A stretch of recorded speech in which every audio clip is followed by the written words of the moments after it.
तो नमस्कार, स्वागत है आप सभी का एजुकेशन मंत्रा में। दोस्तों फटाफट सारी अपडेट्स को देख लेते हैं जो आज के समाचार पत्रों में छाई हुई हैं। दोस्तों देखा जाए तो 4500 पदों पर सीएचएसएल की भर्ती शुरू हो चुकी है। आप लोग ऑनलाइन आवेदन 100% करेंगे। सिर्फ 100 रुपये आवेदन शुल्क है। एक बहुत बड़ा अवसर है। यहाँ पर डाटा एंट्री ऑपरेटर और एलडीसी के पोस्ट यहाँ पर हैं। बाकी जो पोस्ट ऑफिस वगैरह के पोस्ट है वो सीजीएल से अटैच कर दिए गए हैं। इसी वजह से सीजीएल में इस बार जो नंबर ऑफ पोस्ट हैं वो 20,000 के करीब दिखाई जा रही हैं। तो दोस्तों सीएचएसएल की भर्ती प्रक्रिया भी इस बार बदल चुकी है। सिर्फ मेंस का जो एग्जाम होगा उसके आधार पर ही आपका सिलेक्शन होगा।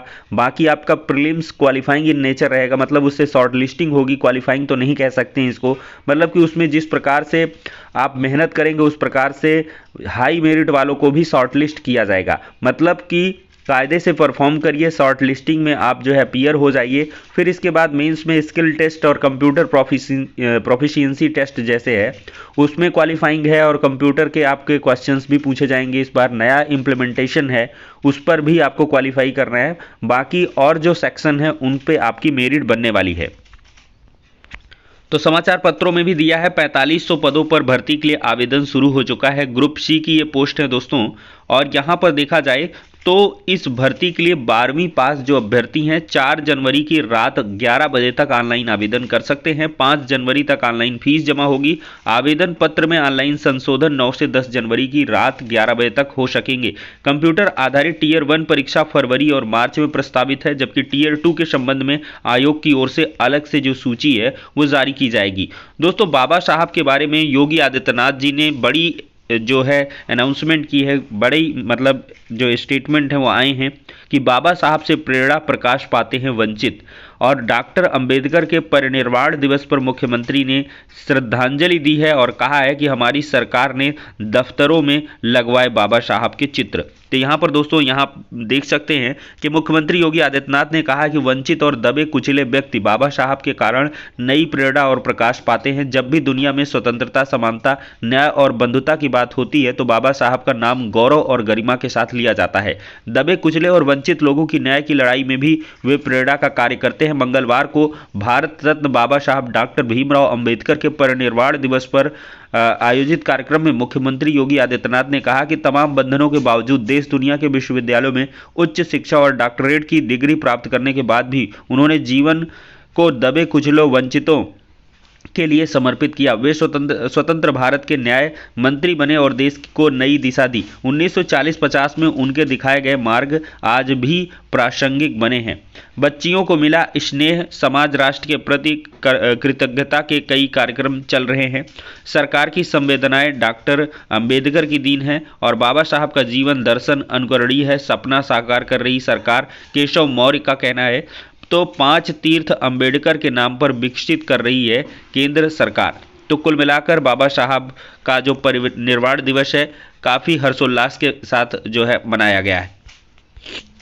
बाबा साहब की बुनियाद पर ही आज 6800 आरक्षण सूची का निर्णायक दिन है, क्योंकि बाबा साहब के जो वंचित हैं वो पीड़ित हैं वर्षों बरस से। 68,500 शिक्षक भर्ती के बाद आई 69,000 भर्ती, लगभग कितने साल हो चुके हैं। और उसके बाद से बाबा साहब के बहुत सारे वंचित हैं, बहुत सारे अवशोषित हैं जिनको कि नई प्राथमिक शिक्षक भर्ती का इंतज़ार है, वो भी लगातार इंतज़ार कर रहे हैं। योगी जी असली जस्टिफिकेशन तभी कर पाएंगे जब ये 6800 आरक्षण सूची के छात्रों को ज़्यादा से ज़्यादा जल्द से जल्द नियुक्तियाँ मिलेंगी, और जो कोर्ट इत्यादि का पचड़ा है वो जल्द से जल्द खत्म होगा, और ज़्यादा से ज़्यादा जो बेरोज़गार हैं उनको 51,000 शिक्षक भर्ती से अधिक शिक्षकों की जो भर्ती है उसका तोहफा दिया जाएगा।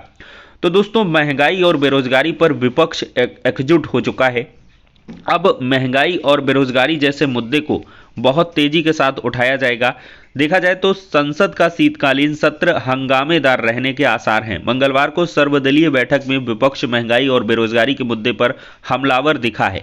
वहीं सरकार नियमों के तहत विपक्ष के सभी मुद्दों पर चर्चा के लिए तैयार है। संसद के शीतकालीन सत्र को लेकर मंगलवार को सर्वदलीय बैठक हुई है। बैठक की अध्यक्षता करते हुए रक्षा मंत्री और लोकसभा के उपनेता राजनाथ सिंह ने सदन के सुचारू कामकाज के लिए सभी दलों का सहयोग मांगा है। वहीं सभी दलों ने अपने अपने मुद्दों का जिक्र किया है। विपक्ष ने महंगाई, बेरोजगारी बेरोजगारी, चीन सीमा और ईडब्ल्यूएस को आरक्षण पर चर्चा की मांग की है।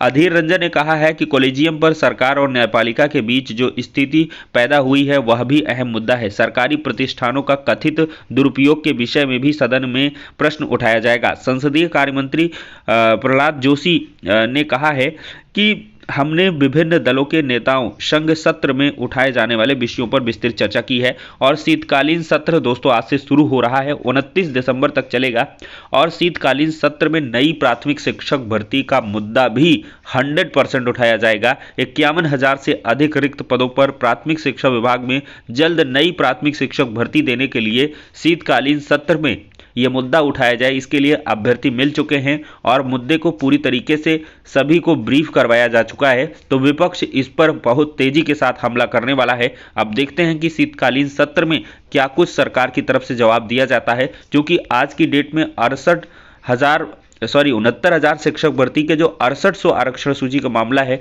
वो भी क्लियर हो जाएगा और सरकार के पास कोई फिर इसके बाद कह लें कारण नहीं रहेगा जिसकी वजह से नई प्राथमिक शिक्षक भर्ती रोकी जाए। अफसरों का भी कहना है कि हम पेंडेंसी पर कार्य कर रहे हैं और जैसे ही 6800 आरक्षण सूची का मामला निपटता है तो नई प्राथमिक शिक्षक भर्ती का विज्ञापन जारी करेंगे और पेंडेंसी में आपका बीएड और बीटीसी का जो मामला है सुप्रीम कोर्ट में चल रहा है वो भी है और इसकी भी सुनवाई 14 दिसंबर को लगी हुई है। आशा ये दोनों के दोनों मुद्दे दिसंबर महीने में निपट जाएंगे और इसके बाद मार्च अप्रैल तक आपकी नई प्राथमिक शिक्षक भर्ती बिल्कुल आ जाएगी। अब दोस्तों हम बात करेंगे सिपाही भर्ती की निःशुल्क कोचिंग की व्यवस्था के बारे में। दोस्तों प्रयागराज में अक्सर ये कोचिंग संस्थानों का जो विज्ञापन है वो निकलता है। आर्थिक रूप से कमजोर जो भी अभ्यर्थी हैं वे लोग यहाँ पर कॉन्टैक्ट कर सकते हैं। दोस्तों अभ्यर्थियों का प्रवेश उनकी शैक्षिक और आर्थिक पृष्ठभूमि के आधार पर ही होगा। ध्यान रखें, इच्छुक अभ्यर्थी 7 दिसंबर से 10 दिसंबर तक प्रयागराज के बैंक रोड चौराहे के निकट स्थित गांधी एकाडमिक संस्थान के कार्यालय से प्रवेश फॉर्म को प्राप्त कर सकते हैं। कक्षाएं 12 दिसंबर से चलेंगी और इसमें एसएससी जीडी की प्रिपरेशन करवाई जाएगी। तो आप लोग जो भी संबंधित हैं तो इसके लिए काम कर सकते हैं। ये एसएससी जीडी में भी काम आएगा और साथ ही साथ यूपी पुलिस की जो वैकेंसी आएगी उसमें भी ये काम आने वाली है कोचिंग। दोस्तों देखा जाए तो 19 दिसंबर से होंगी डीएलएड की द्वितीय सेमेस्टर की परीक्षाएं। चतुर्थ सेमेस्टर की परीक्षा 21 से 24 दिसंबर के बीच करवाई जाएगी, जबकि जो द्वितीय सेमेस्टर की परीक्षा 19 दिसंबर से शुरू होने वाली है। इस संबंध में सचिव पीएनपी ने सभी डायट प्राचार्य और जिला विद्यालय निरीक्षकों को पत्र लिखकर केंद्र निर्धारण का प्रस्ताव 8 दिसंबर तक मांगा है। दोस्तों देखा जाए तो केवीएस की वैकेंसी में डीएलएड वाले छात्र आराम से अप्लाई कर सकते हैं, कोई भी टेक्निकल एरर नहीं है। और साथ ही साथ देखा जाए तो जो एनआईओएस से डीएलएड किए हुए छात्र हैं वो भी 100% अप्लाई कर सकते हैं, उनमें भी कोई बाध्यता नहीं है। और 19-20 दिसंबर तक प्रोबेबिलिटी है कि सीटेट 2022 वालों को भी इसमें अप्लाई करने का मौका मिल सकता है। ये जो है सीबीएसई के अधिकारियों ने आश्वस्त किया है, आश्वासन दिया है।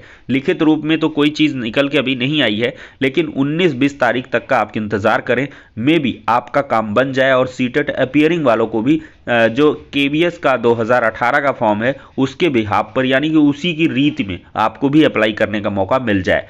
तो लगातार सीटेट वाले सीटेट की प्रिपरेशन करें और नई शिक्षक भर्ती वाले केवीएस पर फोकस कर लें, क्योंकि केवीएस के लिए आपके लिए पर्याप्त समय है और केवीएस की प्रिपरेशन आपकी सुपर टेट की प्रिपरेशन इनडायरेक्टली है ही। तो फिलहाल के लिए दोस्तों इस वीडियो में इतना ही, नेक्स्ट में